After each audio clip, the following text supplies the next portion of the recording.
Hello students, today we are going with the topic software component. Now as I said it before as well that whenever we are talking about software in general, we always say or feel like that coding is all about the software. And as I said it before as well, software coding is one of the portion, or we can say a small or portion of the entire software project. It hardly takes somewhere around between 10 to 20% of the entire cost being involved for the software development. So here, as you can see in the diagram as well, it is being showing that when we are talking about the software components or the entities which comprise the software are your programs, obviously the code that we are talking about, then your documentations and the operating procedures. In terms of software engineering, when we are talking about software, we are not only talking about the coding, we are talking about the programs, we are talking about the documentation, and we are also talking about the operating procedures. These all three combines form the software. Now, programs, when I said, obviously we are talking about the coding. Now when we are talking about the documents, so documents manuals itself consist of four types of documents, like the documents being associated with your analysis specification, document of your design, your implementation, your testing. Now when we are talking about your analysis or specification, it itself divided into three parts, like your formal specification, context diagram, data flow diagram. Your design part, your design document, it consists of two things, that is your flow chart and your ER diagram. Inside your implementation, we are talking about your source code listing and your cross reference listing. Testing document involve your test data and test results. We are going to study about all these like your formal specification, context diagram, data flow diagram, flow chart. We are going to study about all these things in detail as we are going to proceed. So these are the documents that we are going to have inside the software that we are going to have, which are being associated with your documentation manuals.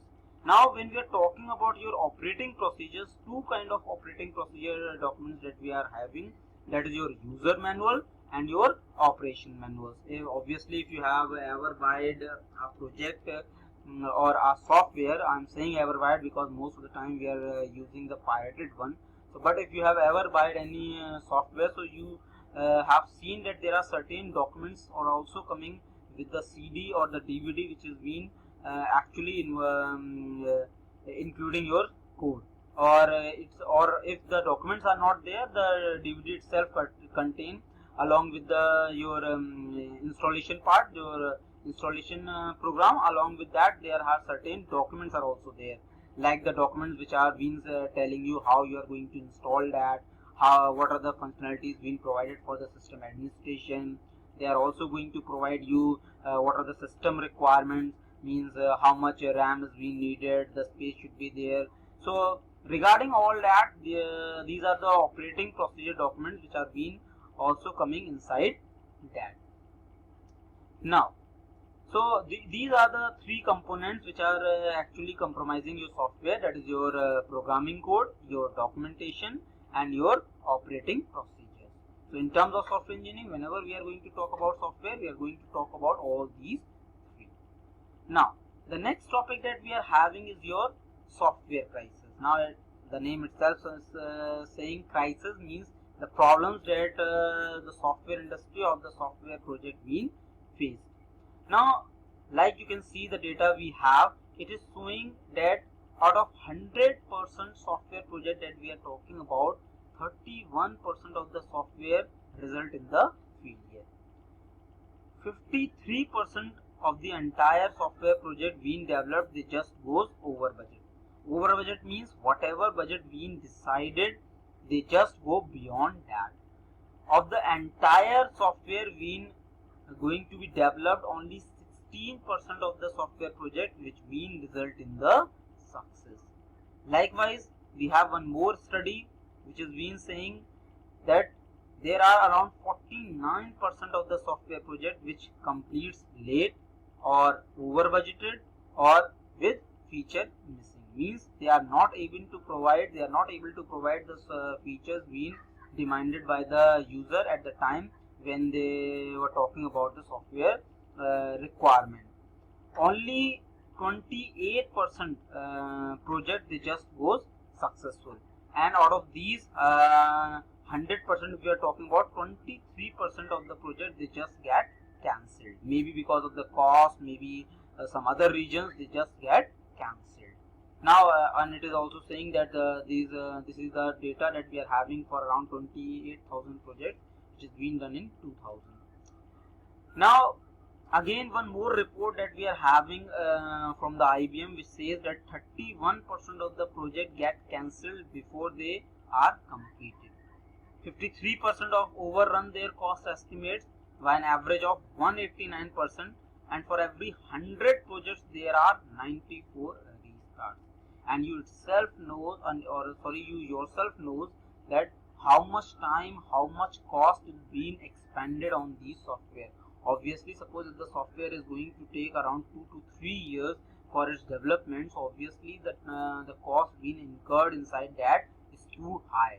And if such kind of projects are going to be failed, so how much cost the company has to face, how much loss of the money the company has to face. And not only that, sometimes even it is not the matter of cost, sometimes it even costs the life, as we are going to see some of the next study that we are having, that the software failures even causes the life penalty. Like we have this, you can see this here. This is the one chart which is been showing the relation between the hardware cost and the software cost. Now you can see that as the time proceeds on, the cost of the hardware it just goes on decreasing, whereas the cost of the software is not decreasing. Likewise, for example, if you remember that before, even the cost of the 40 GB hard disk is too high.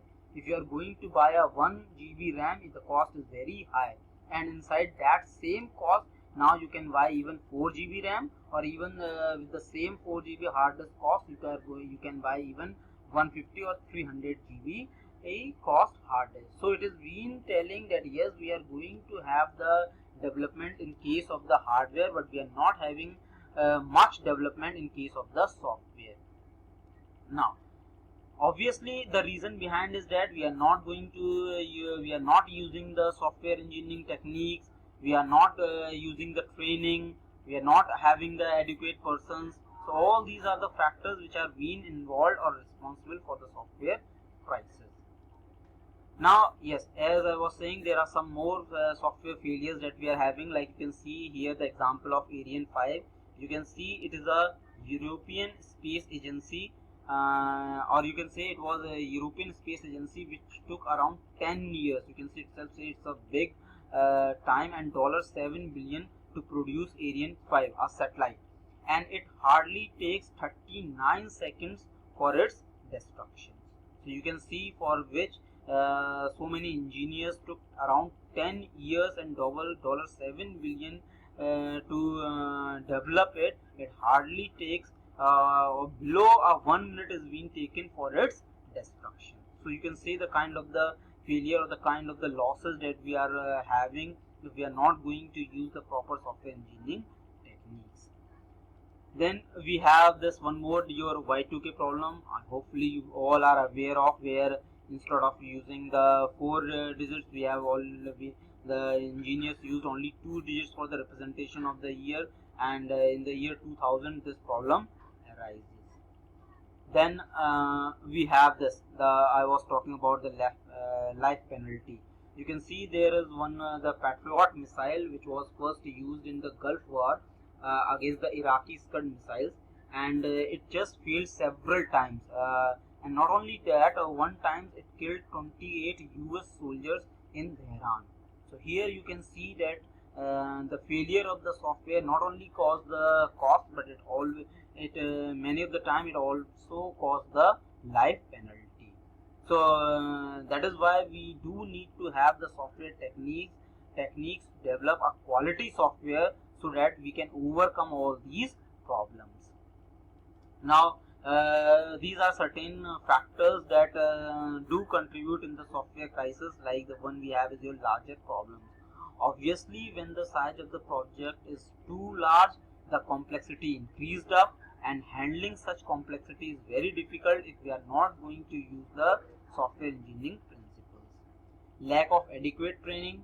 Obviously, if we are not going to have adequate training in software engineering, we do have to face the challenges when we are going to develop the software. Increasing skill shortage.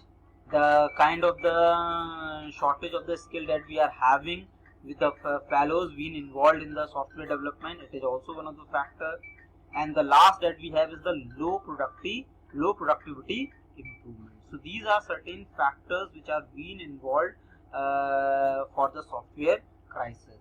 And if we want to have, or if we want to overcome all these crises, we need to follow the software engineering principles which are being designed so that whatever software we are going to develop, it should fulfill the user requirement, should be of good quality, and most importantly, as I said it doesn't matter that how good a software you are going to develop with many features, until or unless it is not going to fulfill the basic requirements for which it is being developed, it is useless.